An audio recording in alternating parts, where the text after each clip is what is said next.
Okay, so this is problem 1.4.77, and they ask us to solve using the quadratic formula. Okay, so remember that the quadratic formula is x equals a negative b plus or minus the square root of b squared minus 4ac whole thing over 2a. And this is where a, b, and c are the coefficients of each of your terms here, and c is just the constant. So our a in this problem is 6, that's the coefficient of x squared. Our b in the problem is 31, and our c in the problem is a 5. And we're going to plug those in and then simplify. Okay, so this becomes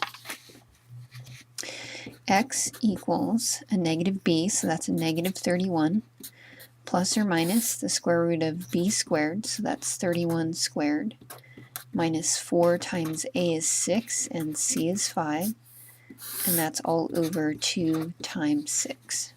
Okay, so this is negative 31 plus or minus. If we square 31, we get 961, and then this is minus 30 times 4 is 120. Okay, and this is all over 12. Okay, so we need to do that subtraction. So that becomes minus 120, 841 over 12. Okay, now we need to try and simplify this at this point, and the first thing that we might want to do is just check 841 and see if it's a perfect square. So I'm just going to take the square root of it, and it actually is a perfect square. It's 29 squared. So if I take the square root of 841, then this becomes negative 31 plus or minus 29 over 12. If it wasn't a perfect square but it did simplify, then we would need to simplify the radical. Okay, let me get another piece of paper here.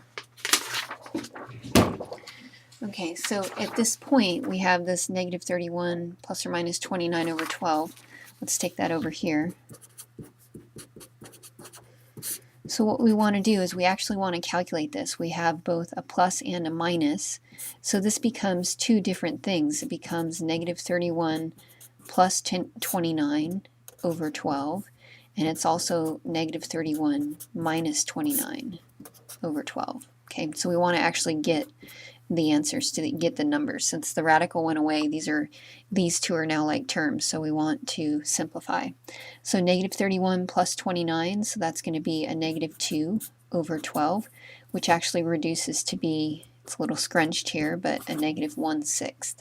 Okay, and then here, if I take 31 plus 29, I don't know why I used my calculator. I can do that in my head.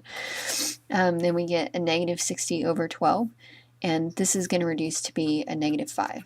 Okay, so your answers here are x equals negative 5 and x equals a negative 1/6. And make sure that you enter answers the way that they ask on the program. They ask you to separate them with a comma.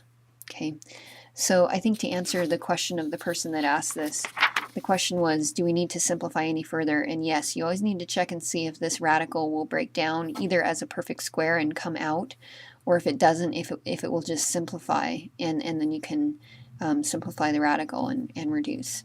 Okay, so that's that.